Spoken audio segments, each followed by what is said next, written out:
Buenos días. Buenos días.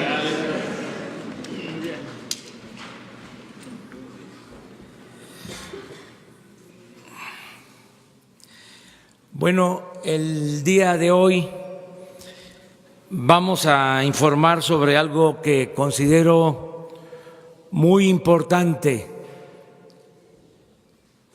en el propósito de acabar con la corrupción y de acabar con la impunidad, que van siempre de la mano,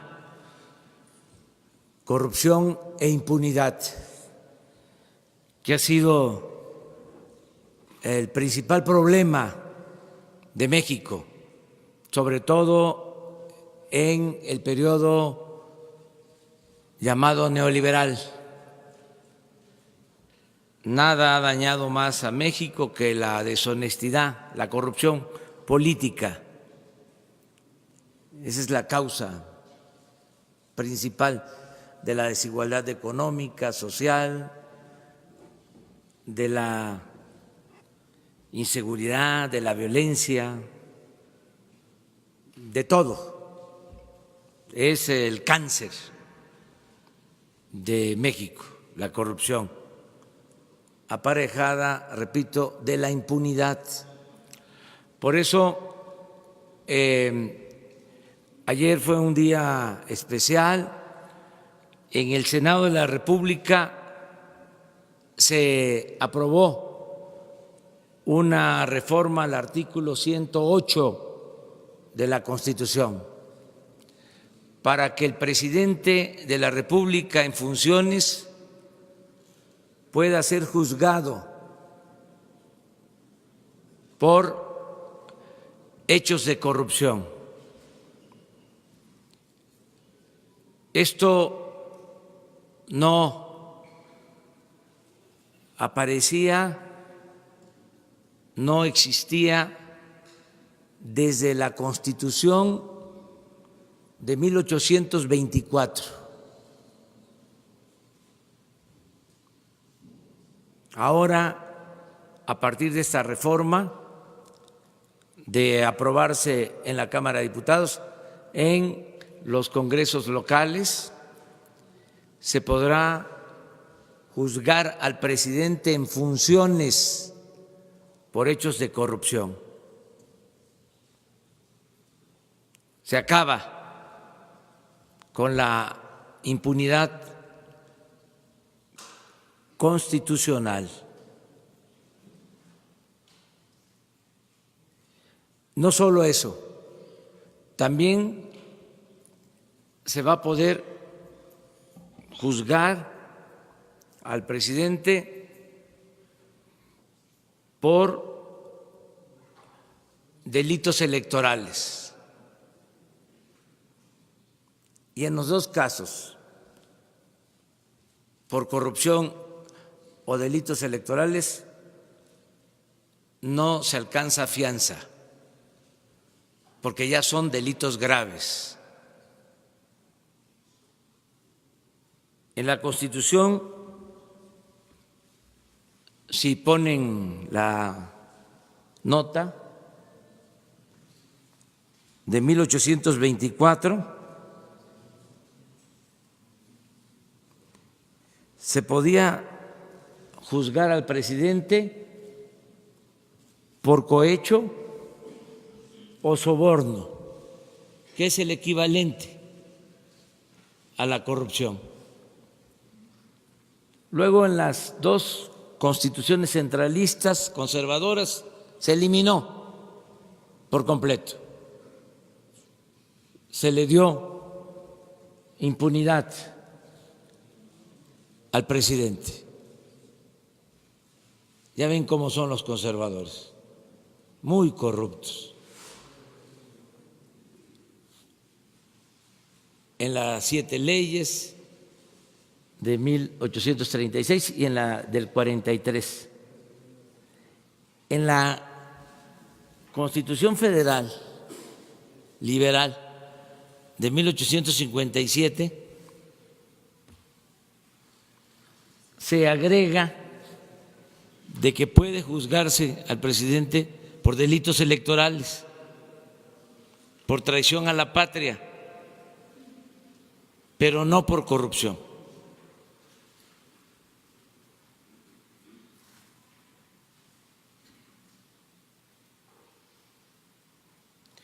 Y en la Constitución del 17, tan importante para la vida pública de México, no está el que se juzgue al presidente por corrupción, que es la Constitución vigente, en el artículo 108. Y se quita, y esto es muy importante de subrayar, que se podía juzgar al presidente, como lo establecía la Constitución de 1857, por delitos electorales. Se quita en la Constitución de 1917, porque se daba paso a un régimen presidencialista por completo. Ahora, en la reforma al artículo 108,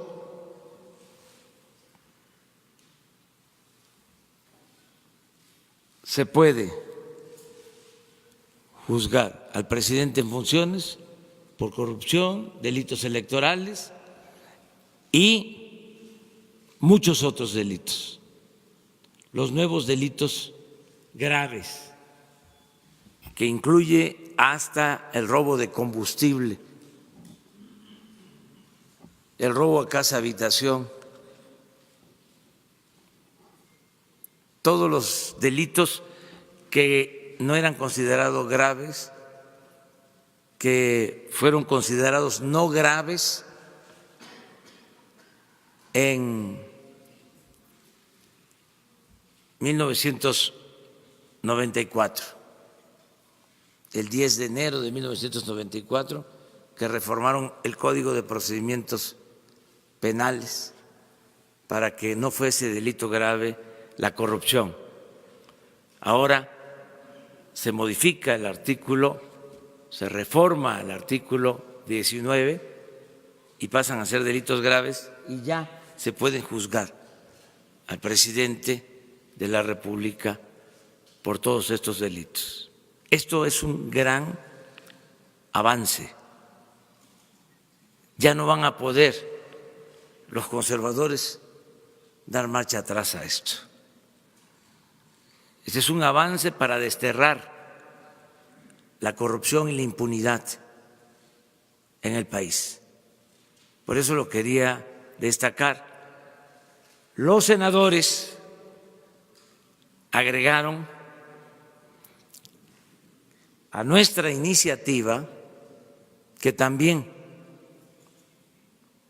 debe juzgarse en funciones a legisladores. Y como esta reforma va a la Cámara de Diputados, ojalá y se agregue que también podrán ser juzgados de esta forma los gobernadores de los estados y que se acabe la corrupción y la impunidad. Este es un hecho histórico, este es un paso adelante en la cuarta transformación de la vida pública de nuestro país. Esto es lo que queríamos darles a conocer. Son hechos, no palabras. Y ahora sí, ¿por dónde comenzamos? Vamos en medio. La vez pasada fue la primera fila. Gracias, presidente. Buenos días. Esteban Durán, Vanguardia, Veracruz.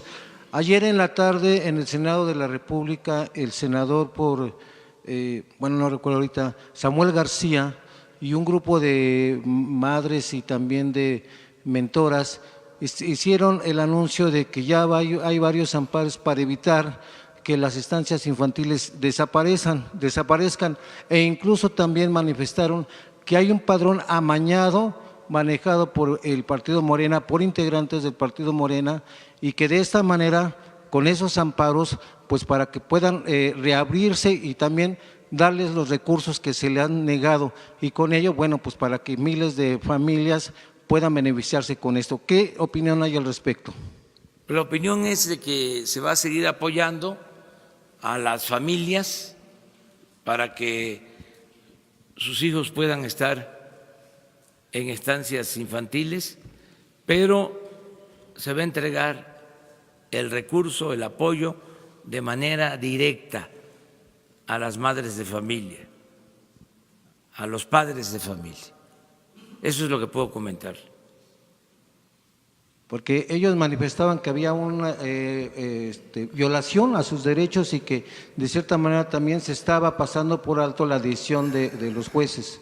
No se está respondiendo legalmente. Lo que se encontró es de que había irregularidades, para decirlo menos, en las llamadas estancias infantiles, y no vamos a tolerar la corrupción. Entonces, para que no haya problemas, se va a entregar el apoyo de manera directa al beneficiario. Ya no va a pasar el dinero por intermediarios, ni en este programa, ni en ningún otro. Esto es un cambio, y desde luego que a los que recibían los recursos para ellos entregarlos, pues no les gusta el cambio, pero ya no vamos a permitir que se queden los fondos públicos en manos de intermediarios, o que haya corrupción, que haya moche, que haya piquete de ojo. Es de la tesorería de la Federación al beneficiario, directo, y que la gente que recibe el beneficio decida libremente. El ciudadano no necesita tutela, es mayor de edad. Entonces, así se va a seguir actuando en todo, en general, y desde luego respetando las decisiones de los jueces y del Poder Judicial. Allá vamos en medio. Damos una pasada ahí. ¡Pum! Buenos días, señor presidente. Augusto Talde, Campechaneando y Cocinando la Noticia en YouTube. Y tengo una pregunta muy sencilla. Según el Consejo Nacional para Prevenir la Discriminación, la CONAPRED, la discriminación laboral por concepto de edad comienza a los 35 años. Según datos del INEGI, alrededor de 470,000 personas mayores de 40 años se encuentran desempleados a pesar de tener la capacidad para realizar algún trabajo. Mi pregunta es la siguiente: ¿existe algún proyecto de programa para incentivar a las empresas a incluir a las personas de entre 40 a 60 años a integrarse al mundo laboral para darles una certeza y una seguridad social? Gracias. Sí, es muy buena tu pregunta, porque en efecto hay una edad en que ya no se contrata a trabajadores, o así era. Anteriormente había esa concepción de que era mejor contratar a los jóvenes que a personas mayores. En este periodo de más de 40 años hasta 60. Ahora se está buscando de que se incluya a trabajadores, va a depender mucho, desde luego, de que haya crecimiento de la economía, porque esto no se puede decidir por decreto, pero nosotros esperamos que haya crecimiento y se van a contratar a más mexicanos, va a haber más empleos y nosotros vamos a impulsar una campaña para que se considere como algo importante la experiencia. En países que tienen buen nivel de crecimiento económico, se está poniendo como requisito la experiencia. Es el caso, por ejemplo, de los directivos del gobierno de China. Están optando por gente mayor, por la experiencia. Los jefes de Estado más importantes en el mundo son gentes mayores, con experiencia. Es el caso de China, es el caso de Rusia, es el caso de Estados Unidos, pero esto también se está dando en lo que suele llamarse el mercado laboral. Es muy importante la experiencia. Aquí en México vamos a fomentar el que se contrate a personas con experiencia, que se valore lo de la experiencia. Es un poco, guardadas todas las proporciones, el que estamos insistiendo en que sí influye en el crecimiento económico el que no haya corrupción, porque era una variable que no tomaban en cuenta.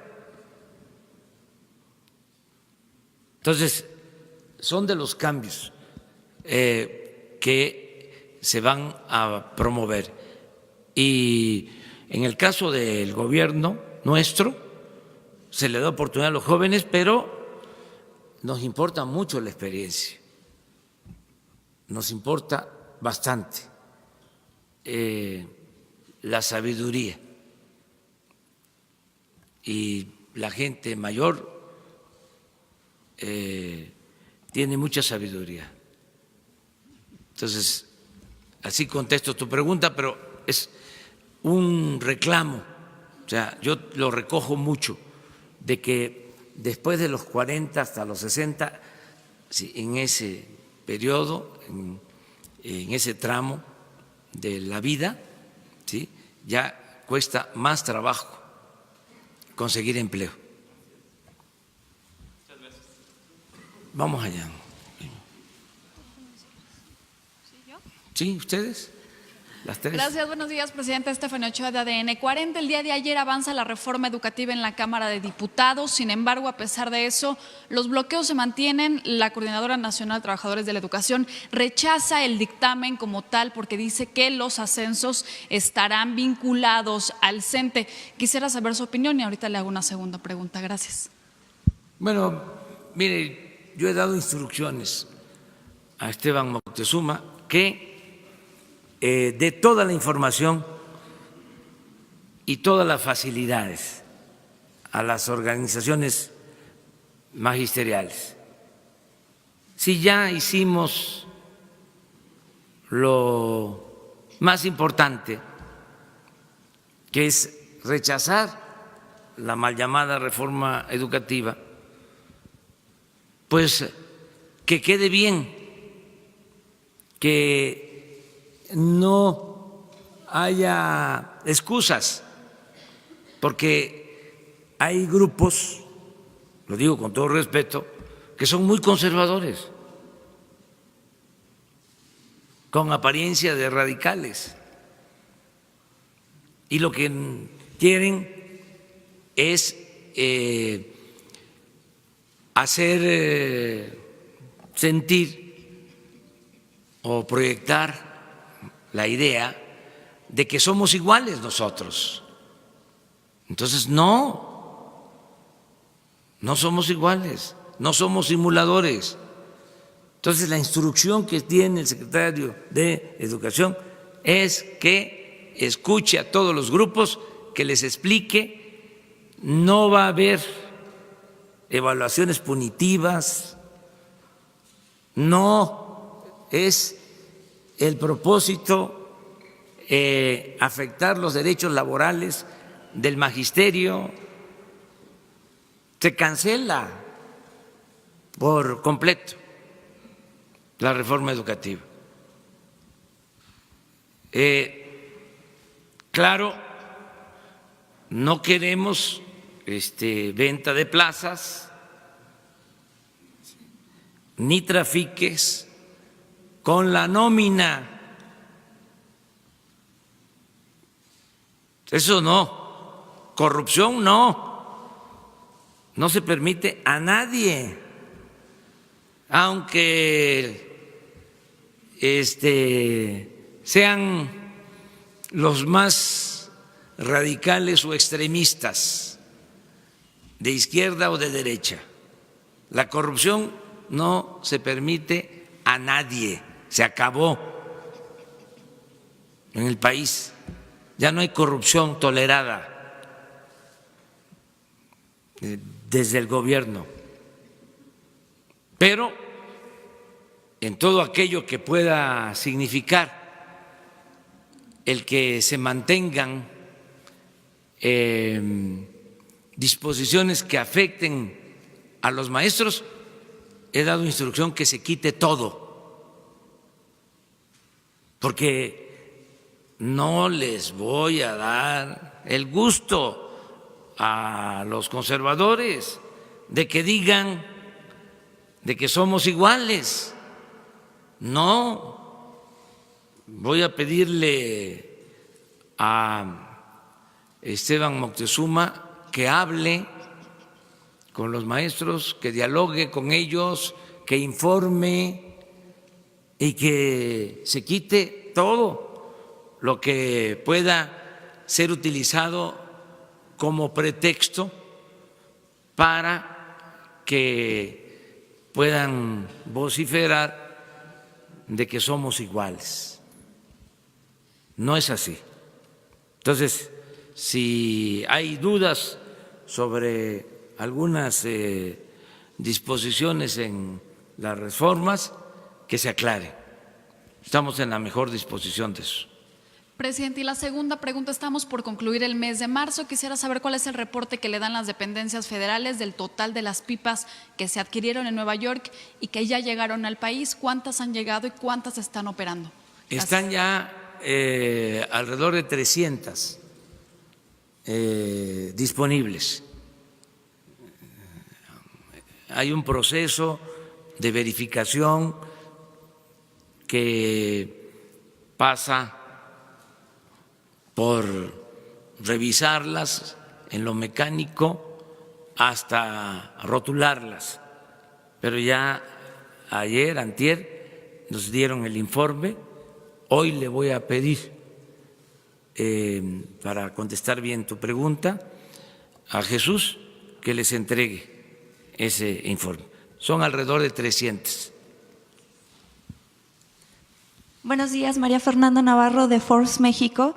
Preguntarle, presidente, usted ha expresado que quiere convertir al país en potencia económica y ha resaltado la importancia de los empresarios en la inversión y la actividad productiva.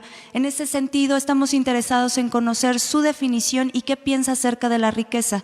Es importante porque le hemos hecho esta pregunta a funcionarios, académicos, empresarios, como parte de un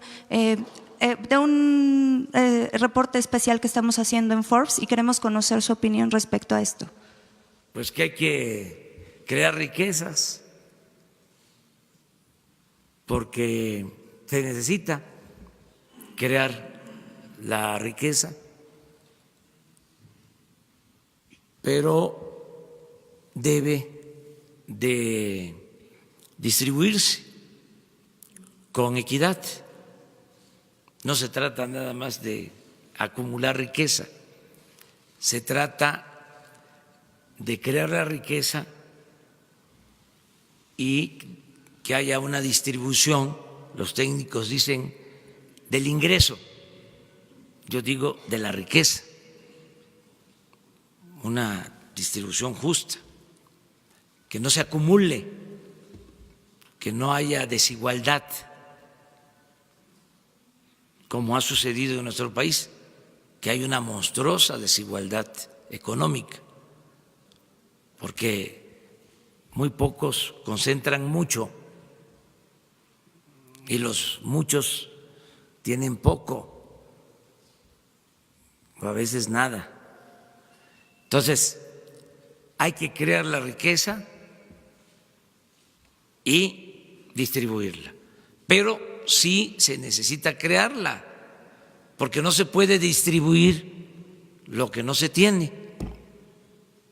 Si no creamos la riqueza, ¿qué distribuimos? Por eso es importante que participe en la creación de la riqueza el sector privado, la inversión privada, nacional y extranjera. Pero también por eso es importante la función del Estado,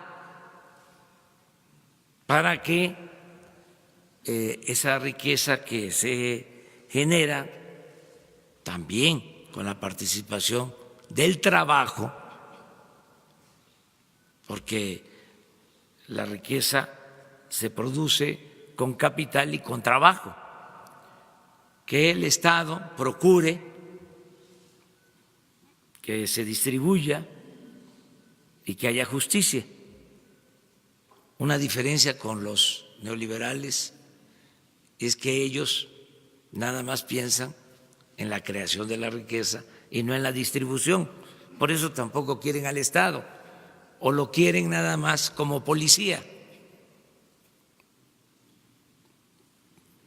Nosotros queremos las dos cosas, que se genere la riqueza y que el Estado cumpla con su responsabilidad social de que haya bienestar. Y yo creo que lo que mejor define lo que queremos es una palabra: desarrollo, porque en el periodo neoliberal se dejó de usar la palabra desarrollo y se cambió por crecimiento, y no es lo mismo. Crecimiento es que haya riquezas, desarrollo es que haya riqueza y bienestar, progreso y justicia. En una segunda pregunta, tanto Alfonso Romo como ayer el subsecretario de Hacienda mencionaron que se está preparando un recorte para las secretarías.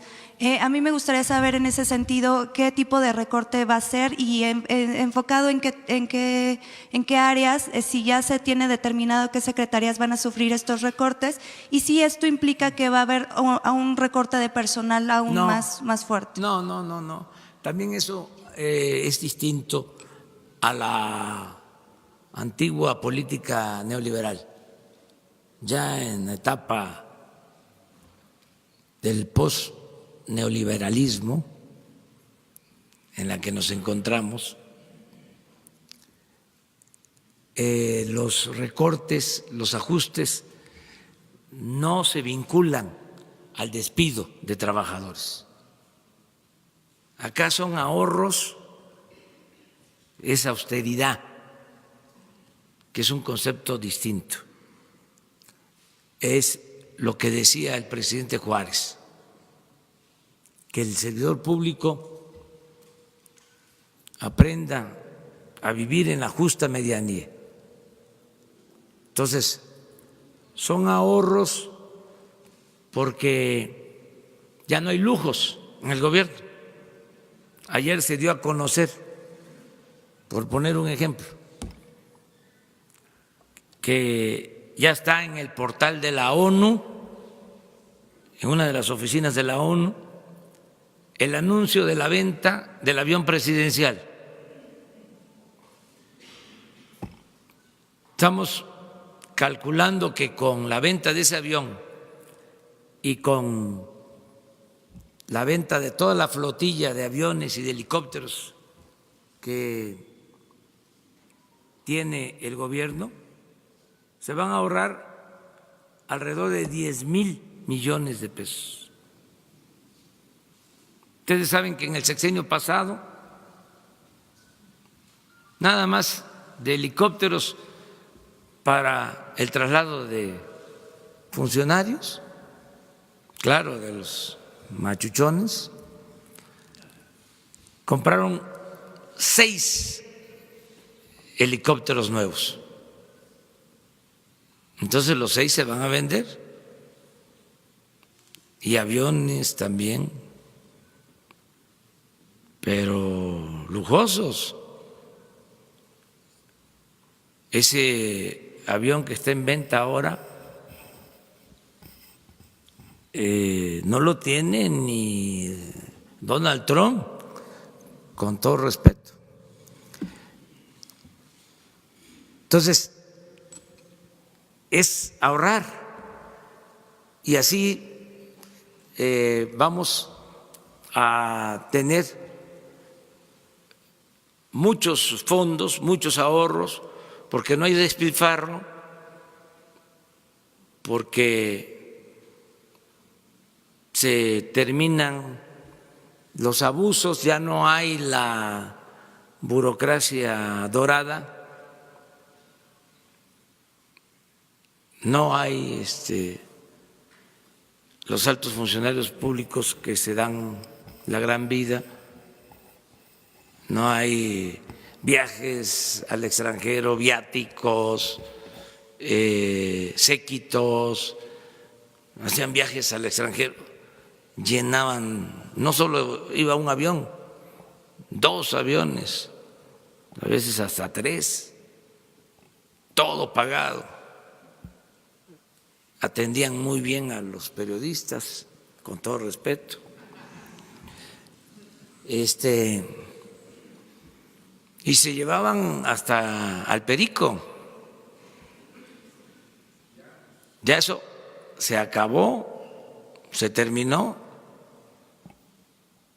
Ahora yo celebro y reconozco que los medios de información nos están acompañando, pagan sus gastos, o sea, sus boletos, sus comidas, todos los que nos están cubriendo en las giras.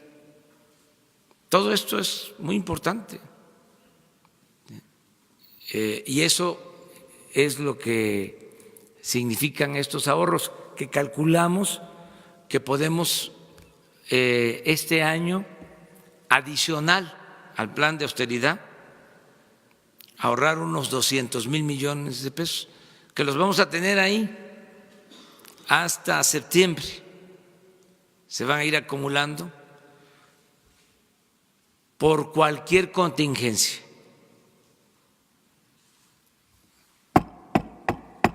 Toco madera, pero vale más tener una reserva.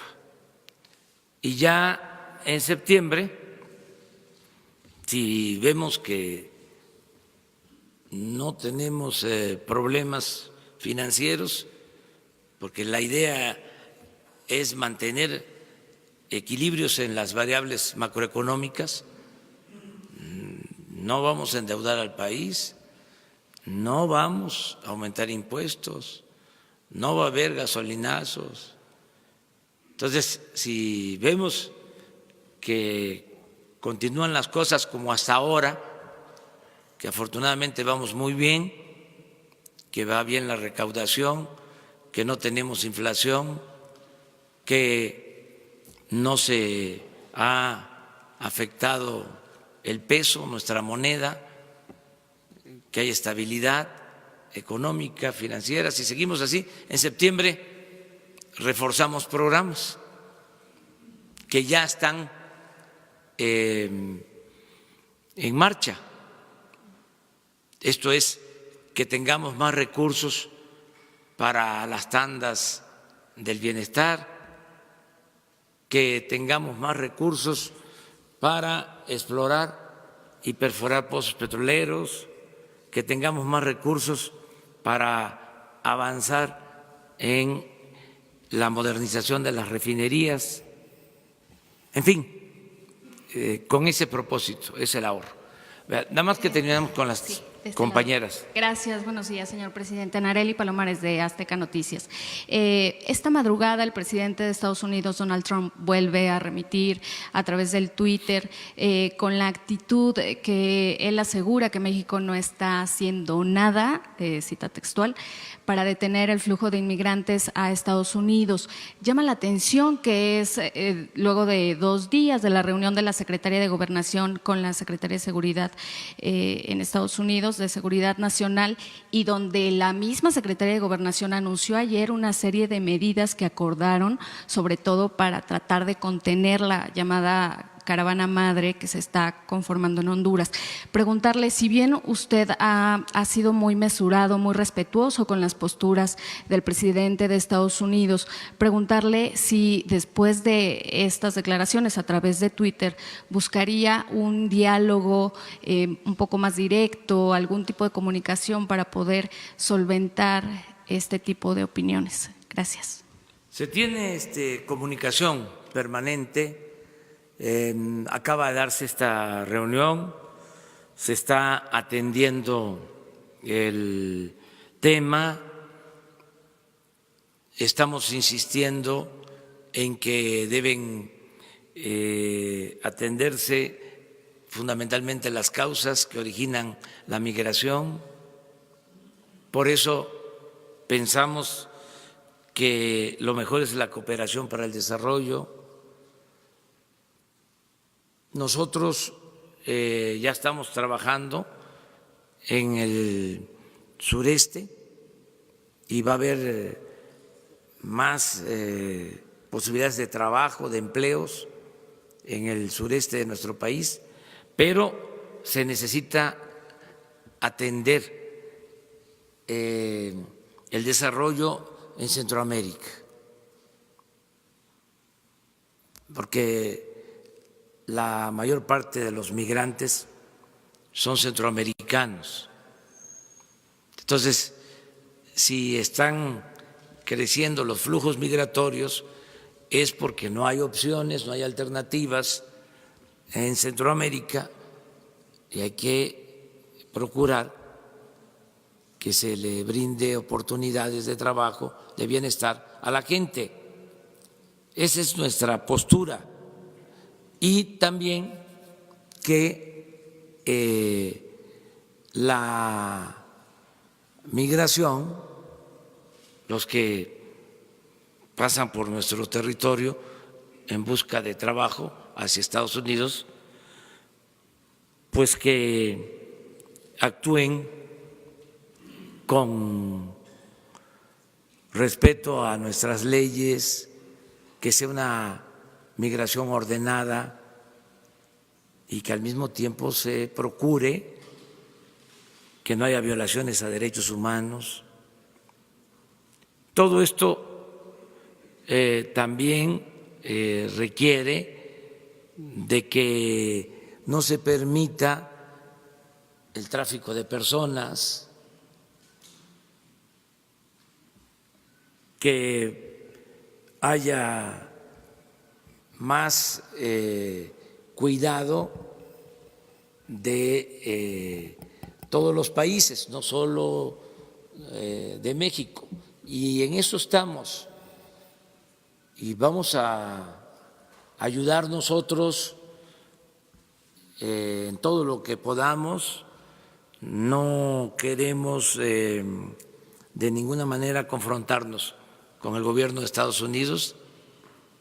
Vamos a mantener una relación muy respetuosa con el gobierno de Estados Unidos y con el presidente Donald Trump. Esa es mi postura. ¿Se podría decir nada más que respeta su postura, pero no la comparte? Es que él tiene una visión que respeto yo,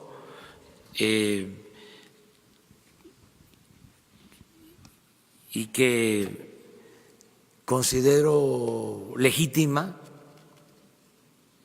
pero nosotros tenemos como estrategia fundamental para atender el fenómeno migratorio la creación de oportunidades de empleo y de bienestar. Nosotros queremos que la migración sea opcional, no obligatoria. Y estamos seguros que vamos a lograr que en el caso de México la gente no tenga necesidad de emigrar, porque va a haber mucho trabajo. Ya se están creando muchas opciones de trabajo. Solo en Chiapas, les comentaba yo, se están sembrando 200,000 hectáreas de árboles frutales y maderables, y esto significa darle trabajo permanente a 80,000 chiapanecos. No trabajo temporal, no empleo temporal, permanente. Ya les puedo decir que estamos dando estos empleos, o está por terminarse de contratar a 80,000 trabajadores en Chiapas. Solo en una acción. Y van a empezar ya las obras en el Istmo de Tehuantepec y la construcción del Tren Maya. La construcción del Tren Maya van a significar contratar, van a significar 300,000 empleos. Entonces, por eso pensamos que esa es la opción, esa es la alternativa. Desde luego respetamos la postura del presidente Trump y vamos a ayudar. No, es decir, ese es un problema de Estados Unidos o es un problema de los países centroamericanos. No nos corresponde a nosotros los mexicanos. No, vamos a ayudar. Yo solo subrayo que los flujos migratorios de mexicanos a Estados Unidos son muy bajos, muy bajos. O sea, ya el mexicano no está buscando trabajo en Estados Unidos. La mayoría son pobladores de nuestras repúblicas hermanas de Centroamérica, que no están siendo atendidos, no hay desarrollo, porque la gente no sale de sus pueblos por gusto, sale por necesidad. Entonces, vamos a ayudar nosotros. La instrucción que tiene Marcelo Ebrard, secretario de Relaciones Exteriores, la secretaria de Gobernación, la licenciada Olga Sánchez, es de que se apoye esta petición, esta demanda del gobierno de Estados Unidos, y que es legítimo que estén ellos inconformes y que hagan estos reclamos, nada más que nosotros tenemos pues una concepción, si no distinta, sí con algunos matices. Sara, y ya vamos a la primera. Buenos días, Sara Pablo de Radio Fórmula. Presidente, en este mismo tuit el presidente Trump dice que Guatemala, Honduras y El Salvador se han quedado con su dinero mucho tiempo, les ha dado dinero a Estados Unidos y no han hecho nada. Le pregunto por la propuesta que usted tiene para que se invierta en programas de desarrollo. Parece que el gobierno de Estados Unidos no quiere proporcionar estos recursos. Y decía usted hace unos minutos que México va a ayudar. ¿Cómo va a ayudar con la caravana? ¿Van a buscar frenarla, que se quede en Estados Unidos? ¿De qué manera concretamente sería esta ayuda que daría México a Estados Unidos en el tema de la caravana? Y preguntarle otra cosa, si quiere, me contesta después. Gracias. Bueno, yo creo que acerca de la administración de los fondos, eso se puede resolver con vigilancia de organismos internacionales para que los fondos dedicados al desarrollo se apliquen, que no haya corrupción. Eso se puede resolver. Hay organismos que pueden contribuir a esa función. El caso, por ejemplo, de la ONU tiene una oficina para la transparencia. El avión que estamos vendiendo está siendo ofrecido por una oficina de la ONU para que la operación sea completamente transparente, que no haya corrupción. Entonces, sí se puede resolver el problema para que los fondos lleguen. ¿Cómo ayudar? Estamos proponiendo que se puedan dar visas de trabajo en México. Estamos en condiciones de hacerlo. Les hablaba yo de Chiapas, de 80,000 empleos, pero tenemos más posibilidades para que haya trabajo en el sur sureste de nuestro país para trabajadores, hermanos centroamericanos, y esto atempere el fenómeno migratorio. Esa es una forma de ayudar. Eso es lo que se está proponiendo, estas visas que México está dispuesto a otorgar. Lo hacemos por razones humanitarias, lo hacemos porque tenemos posibilidad de ofrecer empleos. Nosotros vamos a llegar a una situación, estoy optimista y puedo documentar mi optimismo. Vamos a llegar a una situación en que va a haber 100% de ocupación, empleo pleno.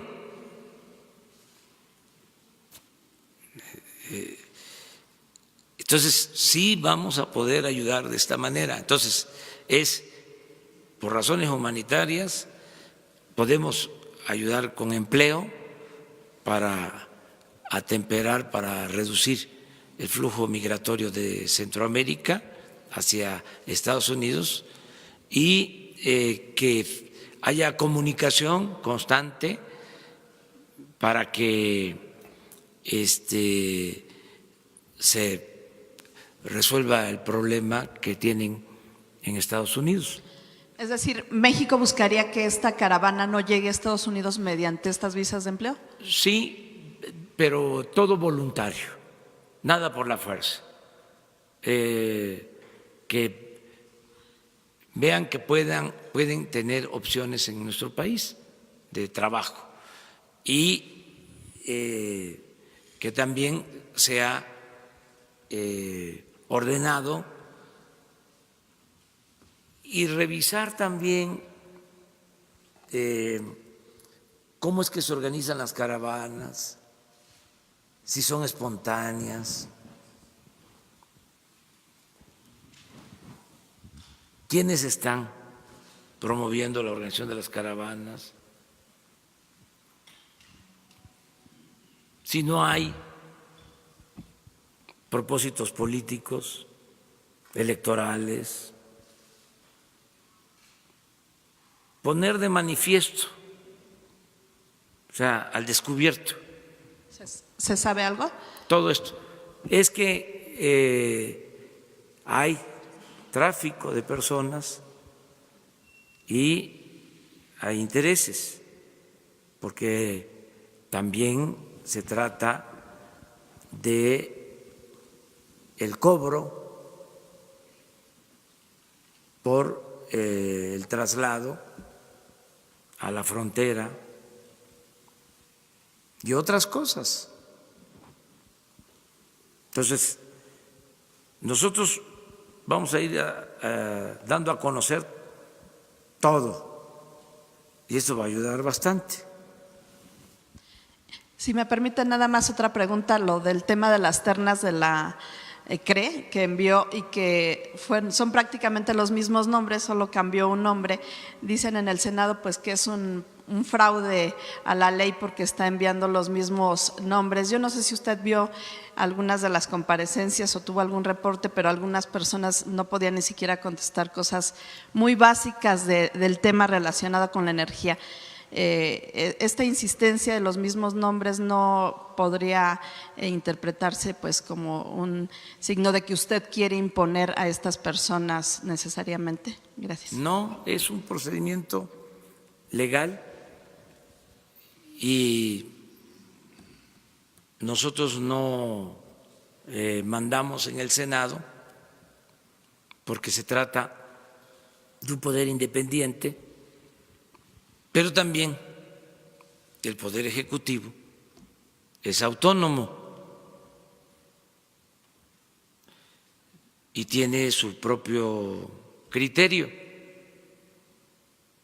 Para nosotros, los propuestos cumplen con los requisitos, son técnicos de primera. Si los senadores tienen una opinión distinta, pues yo respeto esa opinión, pero no la comparto. Somos libres, esa es la democracia, esa es la cuarta transformación. Aunque se trata de senadores vinculados al movimiento que nos llevó al desempeño de cargos públicos. Aquí es auténtico Estado de Derecho, división de poderes, equilibrio de poderes. Entonces, ellos calificaron, nosotros tenemos por ley, ¿sí?, la posibilidad de reafirmar nuestras propuestas. Lo que no quiero, a lo mejor eso es lo que les causa extrañeza, con todo respeto, es que sigan los mismos procedimientos. ¿Cómo era antes? Ahí. Era por cuotas. A ver, para un partido X, 2. Para el partido Y, otras 2, y para el partido Z, otros 2. Pues ya no, porque ese reparto por cuotas partidistas originó que se profundizara en la corrupción. ¿Quiénes fueron los que autorizaron todos estos permisos para construir gasoductos mediante contratos leoninos? Pues los integrantes de estas comisiones. Entonces, no vamos a permitir que sea lo mismo. Y con todo respeto, o sea, a la autonomía. Para mí, los 12, porque son 4 ternas, cumplen con los requisitos, sobre todo con el requisito principal. ¿Cuál es el requisito principal? La honestidad. Porque antes era, a ver, ¿en qué escuela estudiaste? Ya ni les voy a decir de cuáles eran los alumnos preferidos o de qué escuelas. No, porque tenemos esa facultad, es un asunto legal. Les explico el procedimiento. El titular del Ejecutivo, o ya lo saben, bueno, entonces ya no lo explico, pero no está de más porque a lo mejor alguien no lo sabe y piensa que es un capricho. Ya ven que nos achacan de todo, déjenme un poquito explicarlo, ¿no? O sea, el titular del Ejecutivo envía las ternas. Si el Senado las rechaza, ¿sí?, porque no hay votación mayoritaria, esto significa no mayoría simple, sino mayoría calificada. ¿Qué es mayoría simple? Es la mitad más un voto. En todos los casos hubo mayoría simple, pero no se obtuvo la mayoría calificada, que significa obtener las 2/3 partes de los votos en el Senado. Entonces, los 4 que fueron mejor calificados se quedaron a 2 votos de tener la mayoría calificada. Entonces, por eso rechazan las ternas. El Ejecutivo puede volver a mandar las ternas. No está prohibido el que sean los mismos. Y dicen los abogados que lo que no está prohibido está permitido. Entonces, como yo considero que son gentes buenas, honestas, técnicos, hay un miembro de la terna que les comentaba yo, es el mejor refinero de México, el que sabe más de refinación en este país, el ingeniero Celestino, que hasta me dio mucho gusto pues decir, tiene 85 años y es un experto. Los que verdaderamente saben de cuestiones de petróleo entienden lo que les estoy expresando a ustedes. Entonces, imagínense rechazar al maestro, al ingeniero Celestino. Entonces, ¿cómo no lo voy a volver a mandar? Si es el mejor que hay en el país. en materia de refinación. A lo mejor esto no lo sabían los senadores. Entonces ahora con más tiempo pues van a indagar. Entonces ese es el procedimiento que estamos siguiendo. Por eso se regresaron las ternas de esa forma. Pero todo es en el marco de la legalidad y con respeto. Y no tenemos por qué siempre estar de acuerdo. El pensamiento único tiene que ver con el conservadurismo, con el autoritarismo. La pluralidad es consustancial a la democracia.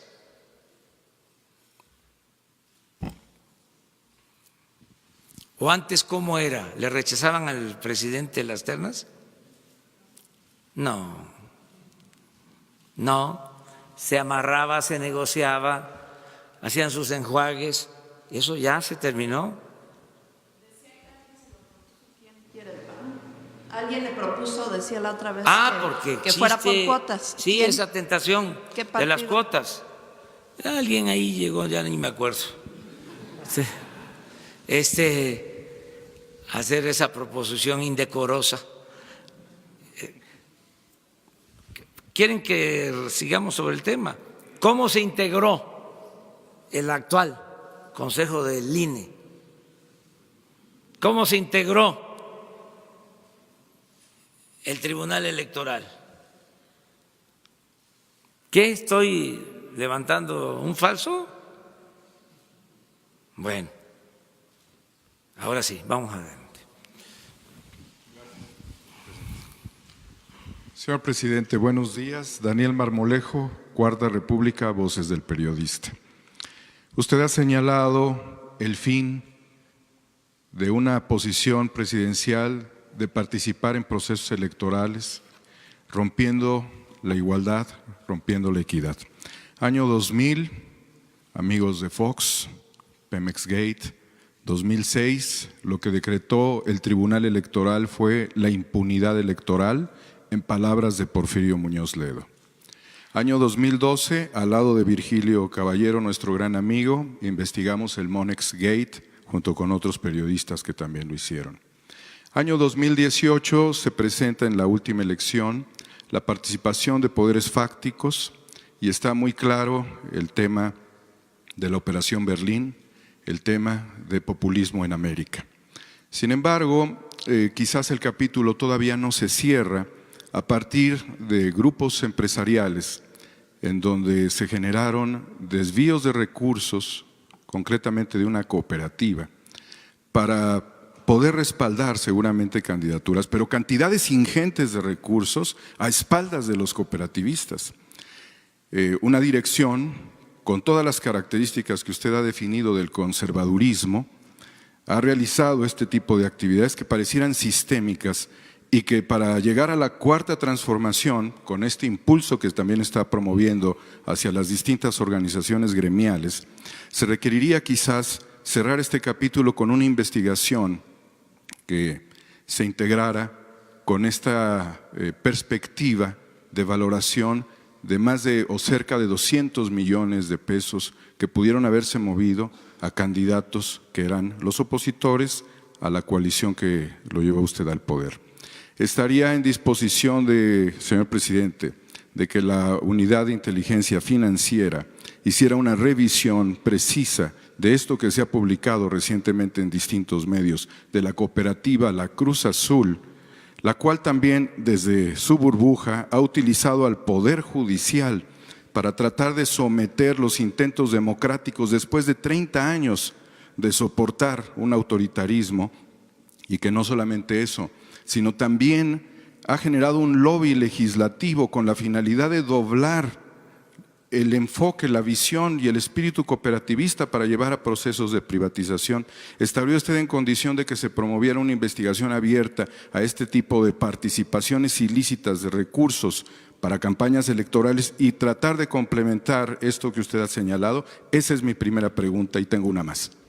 Pues sí, es cosa de que se solicite a Hacienda, a la Oficina de Inteligencia Financiera, si existen elementos, si hay pruebas de la intervención de la cooperativa en procesos electorales, y la instrucción que tiene Santiago Nieto, que es el responsable de la Oficina de Inteligencia Financiera de Hacienda, es que no se oculte ningún dato. Y no solo eso, que se proceda, que cualquier elemento que signifique o que pueda representar un posible delito sea denunciado ante la autoridad competente, la Fiscalía General y en particular la Fiscalía Electoral. Esa es la instrucción. Y no solo en delitos electorales, en todo lo que tenga la Oficina de Inteligencia Financiera, que es bastante, porque tiene que ver con el manejo del dinero y hay cooperación internacional en todos estos casos sobre el movimiento de dinero, debe de ser denunciado. No nos vamos a quedar con información que deba de conocer la Fiscalía General y la Fiscalía Electoral en el caso que se trate. La siguiente pregunta, señor presidente, se la quiero dedicar a mi amigo Virgilio Caballero y a dos periodistas que están en riesgo sus vidas, Celeste Sáenz de Miera y el maestro Juan Bautista de Voces del Periodista, que le mandan saludos porque el sistema les está funcionando bien de protección para defensores de derechos humanos y periodistas. La pregunta tiene que ver con un hecho ocurrido en 1972 en el seno de Naciones Unidas, cuando el presidente Allende sube para defender al Estado de los poderes fácticos y concretamente lo hace causando una ovación en el capítulo que sería al inicio del neoliberalismo prácticamente. En el caso de asistir a Naciones Unidas, ¿refrendaría usted ese discurso y la persona del doctor Salvador Allende? No conozco ese discurso, conozco otros. Tengo una gran admiración por el presidente Allende y hablo como si viviera, porque es de los hombres que nunca mueren. Eso es lo que pienso de él. No sé si voy a ir a la ONU, lo estoy pensando, vamos a ver cómo se presentan las cosas. Nosotros queremos llevar una muy buena relación con todos los gobiernos del mundo y vamos a defender nuestros principios, nuestros ideales, sin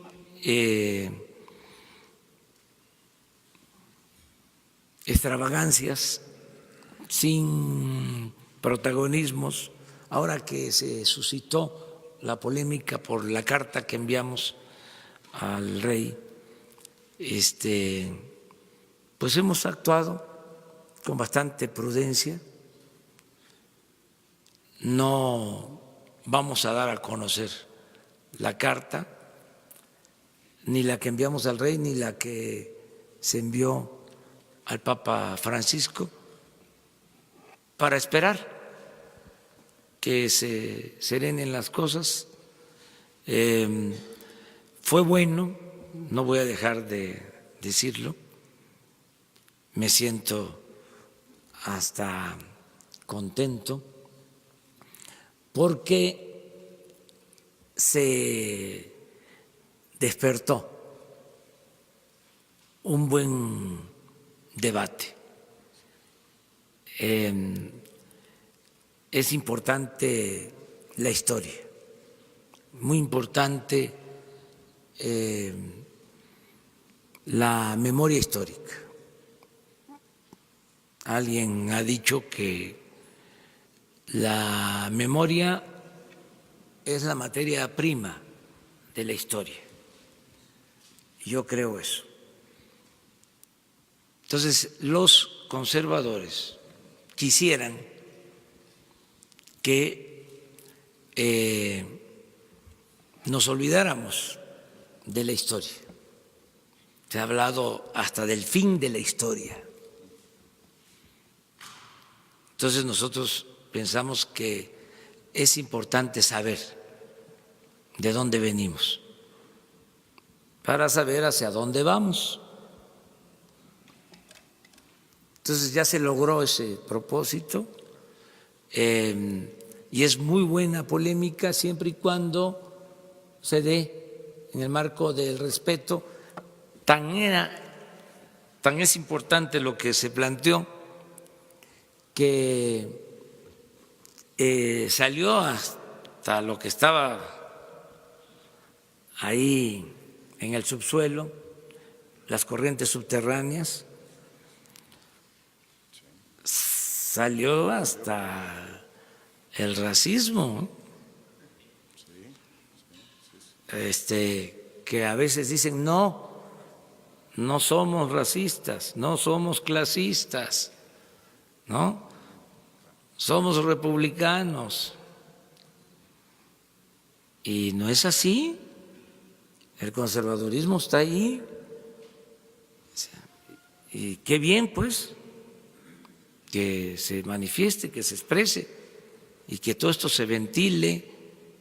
Y eso es parte de lo que debe ser la vida pública en la democracia. Tenía tiempo que no pasaba esto. ¿Está México exorcizando sus demonios?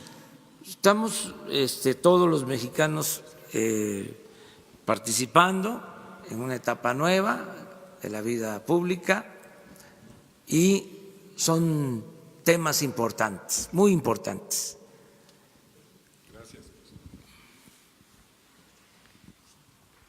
Buenos días, señor presidente. Omar Caballero, de Noticieros HOTV. Vengo planteando un tema que hemos estado investigando. Se hizo un estudio y la ciudadanía, a pesar de estar en medio de la cuarta transformación, se ha sentido un poco vulnerable por causa de la violencia que se está viendo en diferentes puntos de la República.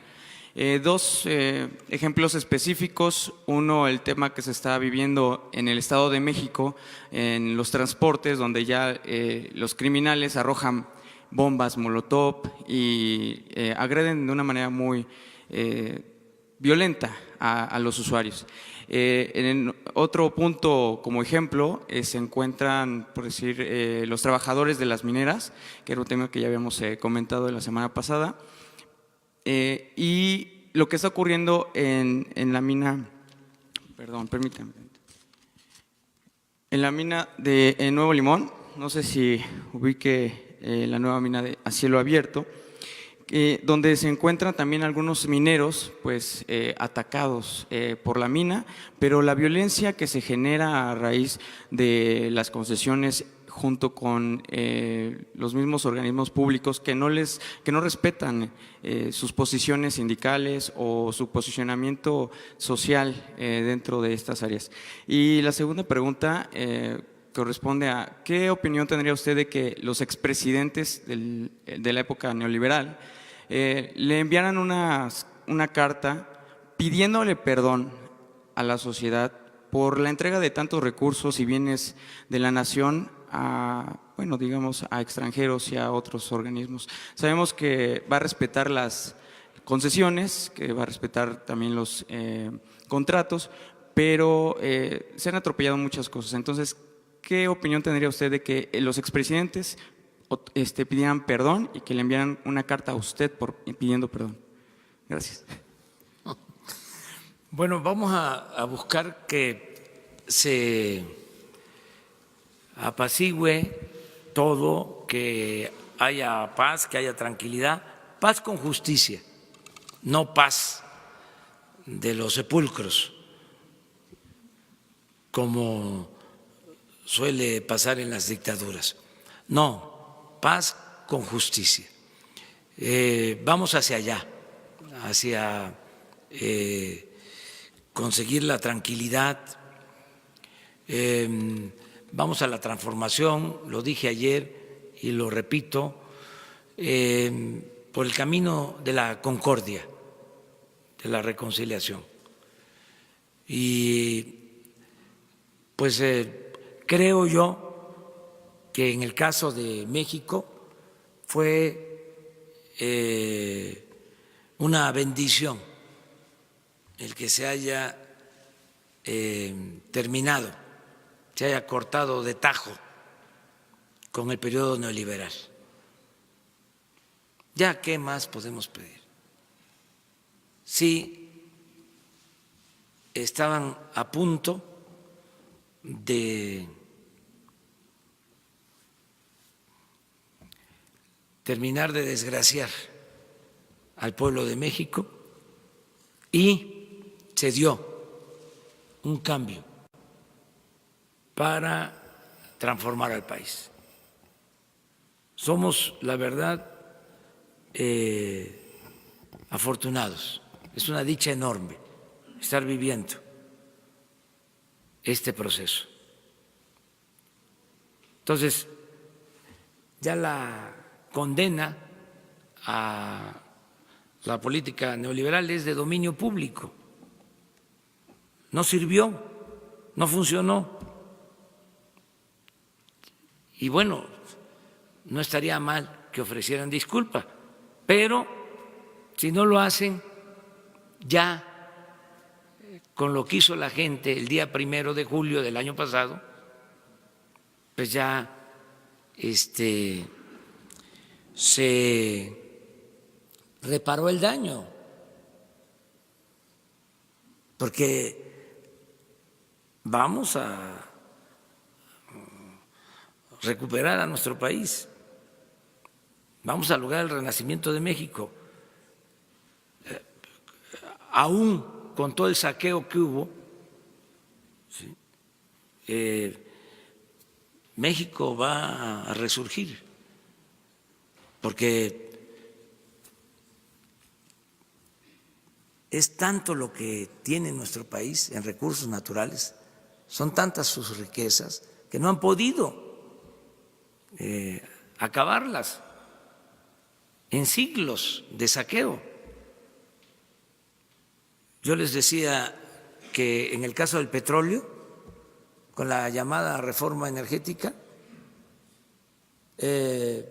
por más que se apuraron a saquear, se quedaron con el 20% de todo el potencial petrolero. Es decir, la nación tiene bajo su dominio, con el cambio que se llevó a cabo, el 80% de todo el potencial petrolero. Es el símil ese que menciono de cuando llegan a un banco a asaltar y están metiendo el dinero en la bóveda o en las bolsas, en las maletas, pero entonces suena el timbre, suena la alarma y tienen que salir y se llevan una parte, pues, pero dejan tirado dinero por todos lados. Pues así fue, sonó la alarma y no se pudieron llevar todo. Entonces, con eso que nos dejaron, vamos a sacar adelante el país. Y desde luego con nuestro pueblo, que es bueno, trabajador, y con la decisión de no permitir la corrupción. En el caso de la gente que no corresponde a este llamado de luchar por el bienestar común social, de la violencia que le mencionaba en el Estado de México como ejemplo, en Guerrero, en la mina de Media Luna, ahora aquí tengo el dato, donde se replica esta violencia en estos dos ejemplos en muchas partes del país. La violencia en el transporte, la violencia en las minas, asesinatos y gente que no ha obtenido respuesta ni el respaldo del gobierno. Va a ir mejorando la situación, cada vez va a ser mejor, porque van a ir avanzando las acciones para que haya opciones de trabajo, mejor el salario, más bienestar. Van a haber opciones, van a haber alternativas y esto va a ir deteniendo, aminorando la violencia.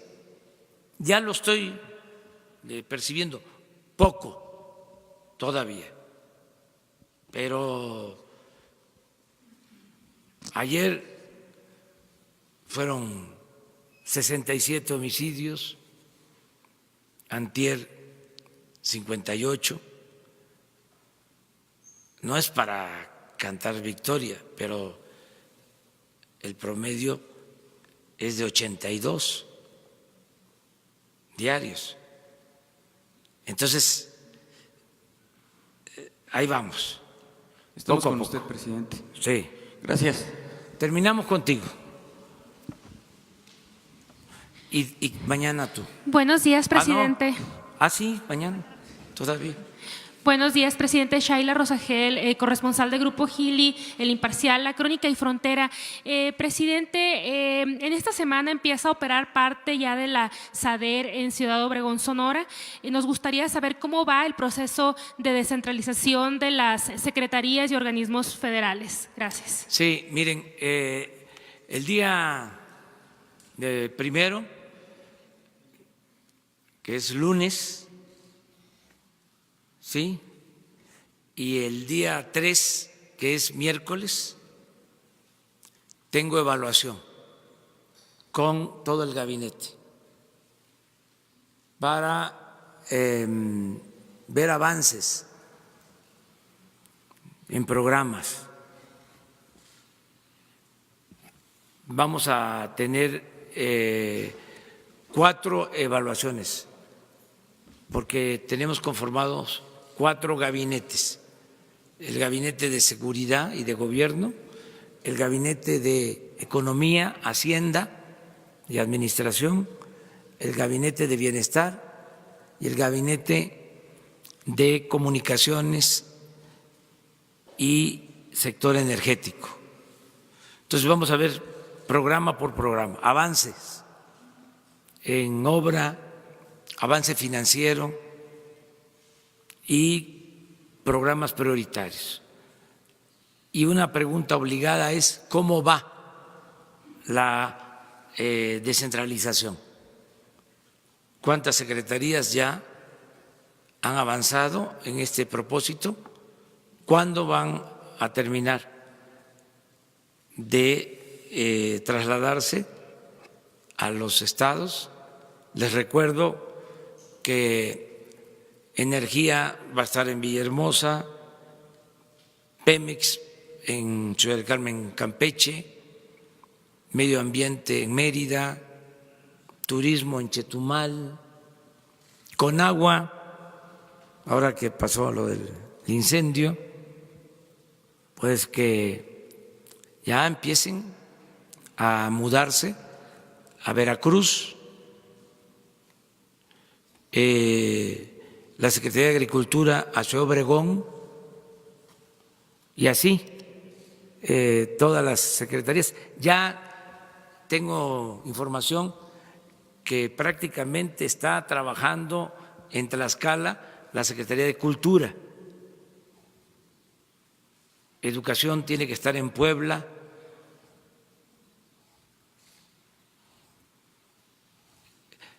Bienestar en Oaxaca.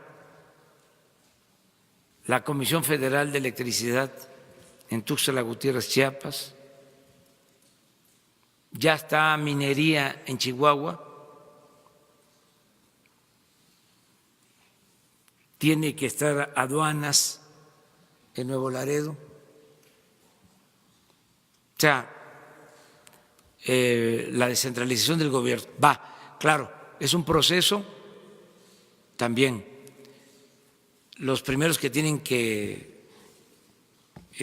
mudarse son los directivos, los trabajadores de confianza, los trabajadores de base sindicalizados, hasta que haya condiciones y que estén de acuerdo, porque es voluntario. Es ofrecerles que van a mejorar. Esto es que van a tener vivienda, educación para sus hijos, y si están de acuerdo. Si no, no van a tener problemas, se quedan donde están laborando. Nada por la fuerza. Muy bien, muchas gracias. Mañana eres 2. 1, 2, 3. Muchas gracias.